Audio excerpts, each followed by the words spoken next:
Oops. That sounded like an expensive noise.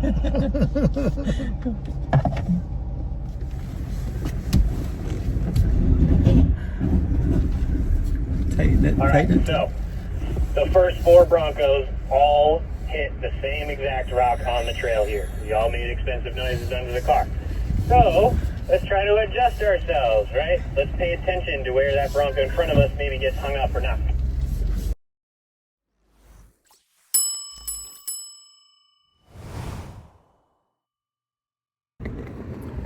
Hey, it's Doc. It's 4 a.m. and I'm at the Des Moines International Airport, getting ready to head to Boston, followed by about a 2-hour drive to New Hampshire to do a Bronco Rodeo.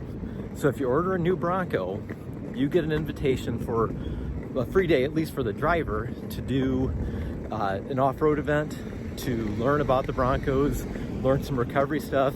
It's going to be cool. And I decided to invite you guys along. We're going to do not only the Bronco Rodeo, but we're going to see a little bit of Boston and see what the lodging's like and some of the food. Come along, Rob's going to join us.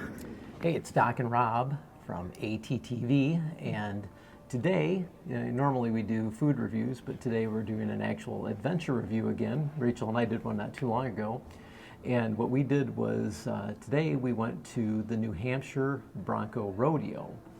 And in order to go to the Bronco Rodeo, you have to order a Bronco at this time, and then you'll get an invitation. So it's an invitation-only event. And you can schedule a time, and we're going to tell you pretty much what to expect when you go to the Bronco Rodeo. There's been a lot of other videos talking about the Broncos, but that's been done. Everybody knows everything they probably want to know about the Bronco. We're actually going to talk about the experience of going to the Bronco Rodeo. So the first thing we want to talk about is actually how you get to the Bronco Rodeo. I got to scratch my head. So how you get to the Bronco Rodeo, which we're from Iowa, so we had to fly in, and the closest reasonable airport to fly into is the Boston Airport. Thank you. Yes, the Boston International Airport. Logan. And really, it's a pretty easy airport to navigate around in. The unfortunate part is if there's something that you want to do, because it's a cool area, and I've been to Boston once before. If there's something that you want to do in Boston, I highly recommend that you don't drive. We tried to do it.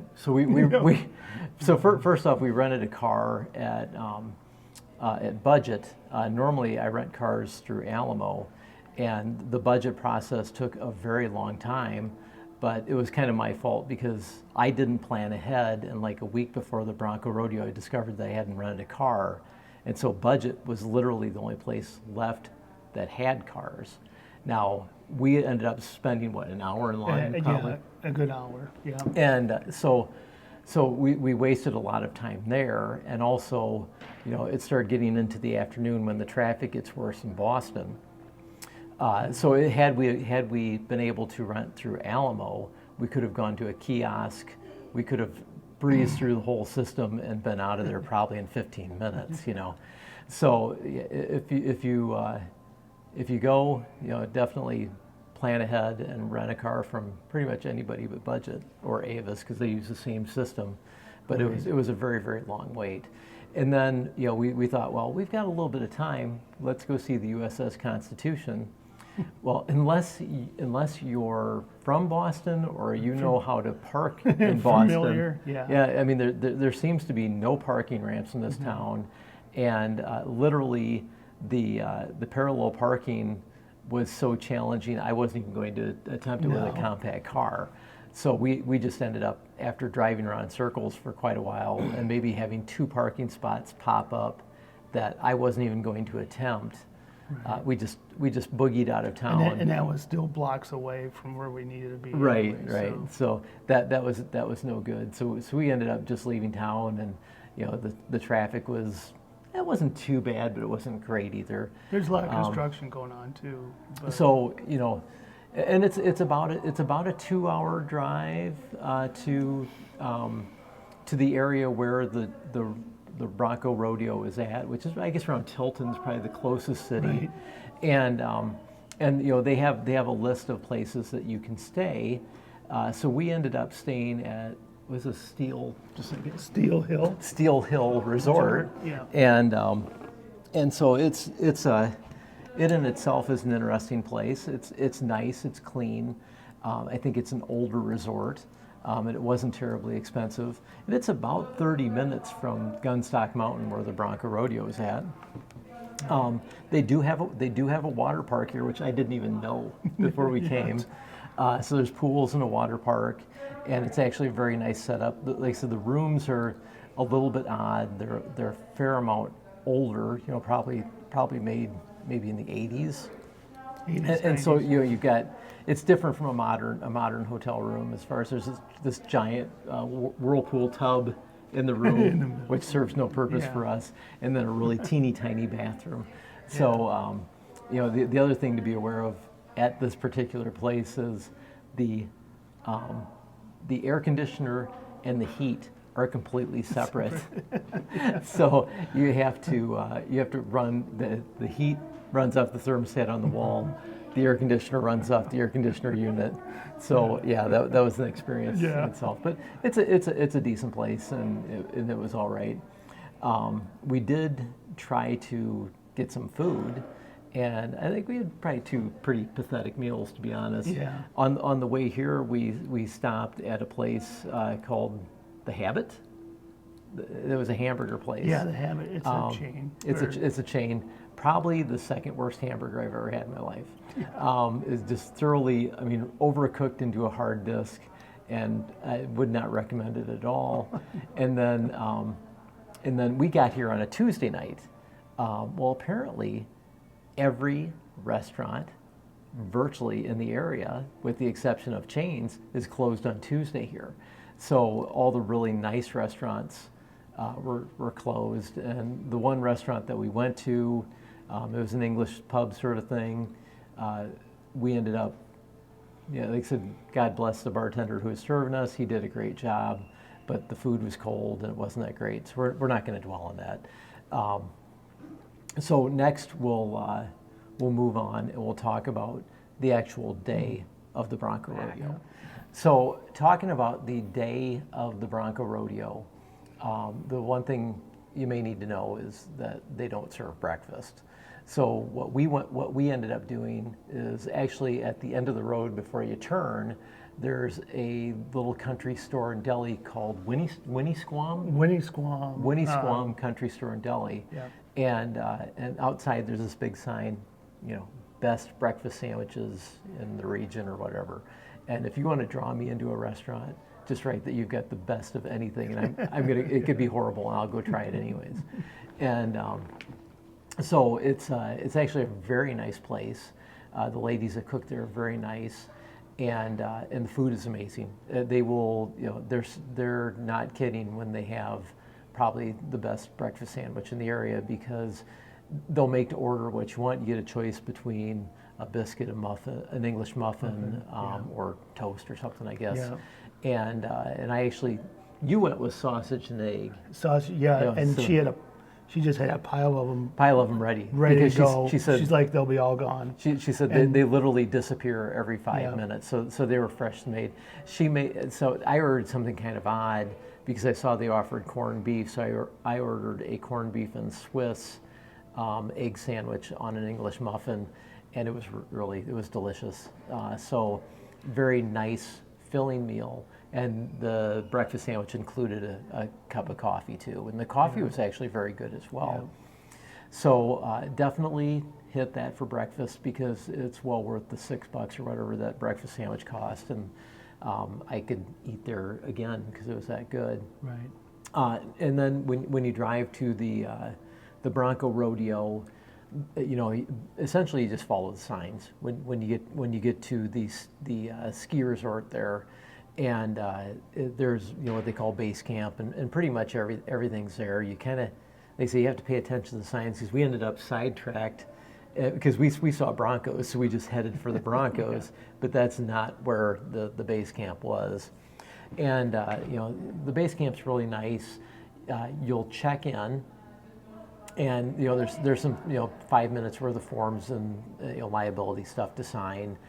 They do offer a an insurance policy, so if you damage the Bronco, you would not be responsible for more than $3,500 of damage to it. The Broncos are all really nice. The ones we had were from 2021, but literally they had like 590 miles on them.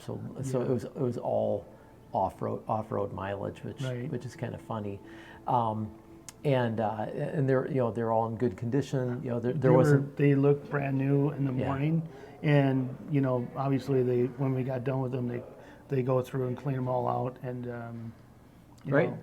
They look like new Broncos. I was really surprised there was like no nature pinstriping on them or anything like that. They're very well taken care of, and they function exactly like new Broncos. They have pretty much every variety as far as they had wild tracks, they had Outer Banks, they had 2 doors and 4 doors, and all with varying options that you really can't tell when you're getting into them. And there's kind of a process for deciding who gets what Bronco, which basically they stand you out in front of them and say, go pick it. And if you guys are fighting over it, we'll do rock, paper, scissors, or something like that. For me, since I've got a Badlands ordered without the Sasquatch package, I wanted 33-inch tires, which was really my only criteria because I wanted to see how it handled off-road during that process, and I was able to get one easy enough. So it was a great rig. Like I said, you wouldn't have known that it wasn't brand new, other than the fact that it was a little bit dusty.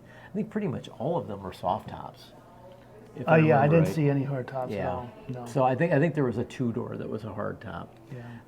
But all soft tops, which was really nice. We had great weather, and so in the afternoon we were able to flip the top open and just driving around the mountains with an open top Bronco is an amazing experience in itself. So the day starts. Normally they have coffee, but for some reason they didn't have coffee today, and so everybody was a little bit uptight about that, but they got over it. So you check in, and then what will happen is you'll meet the instructors, the trail guides, and you'll introduce yourself to the other people, and you'll talk a little bit about what's going to happen during the day, and then you'll step outside. And there's a 2-door like up on a set of rocks, and the trail guide will just kind of give you basic 101 education on how to drive a 4-wheel drive and what some of the lingo means, and what some of the hand signals that the trail guides, when they're spotting you, will be what they mean. And so, it was kind of funny that he would reward us like dogs, like little puppy dogs. So if we answered a question right, or if we looked interested, he would give us stickers, So it was like kindergarten all over again, with a little positive reinforcement here and there. And really that doesn't take that long. There's probably maybe a half hour, and then pretty much it's out on the trail. So the morning trail is probably a bit easier than the afternoon. Yes. And I say we were probably out there for about 2 hours. 2 hours in the morning. Yeah, and it kind of depends on the group that you had. We had a fairly good group. I mean, everybody listened and everybody paid attention. There were varying levels of experience. There were some people that were very experienced, and some people that didn't have a lot of experience, like you. I've never done off-roading before, ever. I mean, dirt bikes you're very familiar with, but never an actual Jeep or anything. And so it was a great experience for him. It was a great experience for me to see him experiencing something for the first time, because that's unusual. Yeah. And so they give you these bands. So the owners of the Bronco get green, and then you got purple or fuchsia, or that is, and you can switch out anytime. There's no restrictions on who's driving and who's not, as long as you're over the age of 18 and you have a valid license. you can drive. You can't. You can switch driver and passenger if you want. And everybody seemed to have gotten their own vehicle. It wasn't like they were Right. doubling up people or anything like that, which was nice. The only thing you can't do is you can't switch vehicles. So you only get one vehicle during the day, and they're all automatics. There are no manuals at all. So Right. apparently they tried that in Texas, and didn't go and well. it didn't go over very well.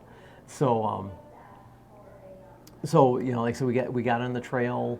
We got some basic instruction. It all went very well. Then we came back for lunch. Lunch was okay. It was just a box lunch with a kind of a Right, dry just sandwich some and some chips. chips. So you might want to bring some real snacks with you, because like I said, lunch, it was sketchy. It was Yeah. just not that appetizing. Yeah. It was just okay.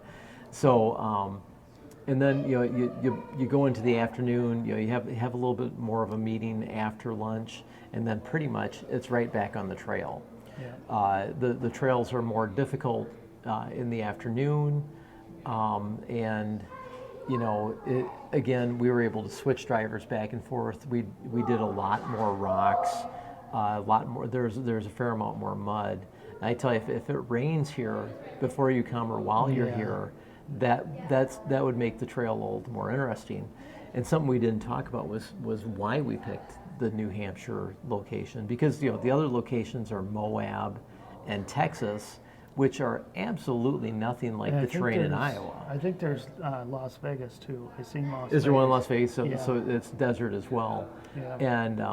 And so three very similar terrains, and then this was completely opposite, and so it was basically woods, mountains, lots of rocks. So there was a whole lot of different instruction than there would have been in those desert kind of terrains. And again, the afternoon went fairly quickly. It was more difficult, and it was very enjoyable. The instructors were amazing. What was his name? Evan? We had Evan and Jordan, Jordan. and then Yeah, and the they other were- the they other were group had awesome. Greg. And we've got pictures of them. We'll throw them up. Give them a big thumbs up because they were great. And then basically the day ended. They have at base camp, they have a big area where you can buy all sorts of Bronco merch. So there's sweatshirts, there's T-shirts, there's hats.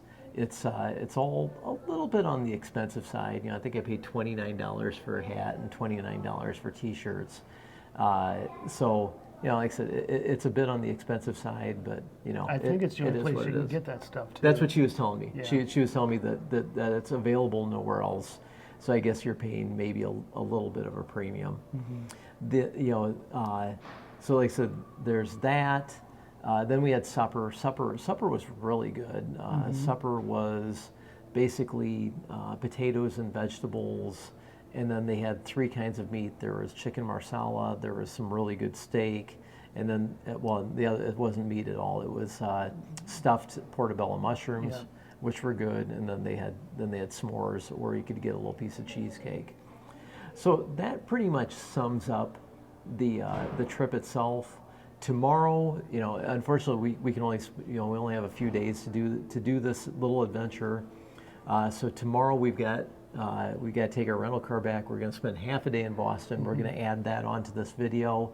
But the Bronco Rodeo, if you've ordered a Bronco, you've got an invitation to go, and you absolutely should do it, because I learned. I've been doing off-roading for 35 plus years, and I've had Jeeps, I've had FJ Cruisers, I've had FJ40s and FJ55s. I've never actually owned an old Bronco, but there were things that I learned about both off-roading, and most amazingly, a lot of stuff I learned about the new Bronco that I would have never have discovered, even if I read the manual from front to back on basic functions of how to operate, some of the off-road modes. So that was worth the trip alone. Yeah, if you're kind of a hands-on learning type person, you got to do this. Right. So, Oh, I said yeah. I would recommend you do it any which way. The only caveat with the New Hampshire location is obviously it's going to be opening later in the spring because it's cold up here and there's snow and it's wet. And I'm not sure how long it lasts for the winter or through the fall, but definitely worth doing. Highly recommend it. So, like I said, we'll pop back with a little bit of the stuff we're going to do tomorrow, but absolutely, you got to come do it if you ordered a Bronco. Have a great day.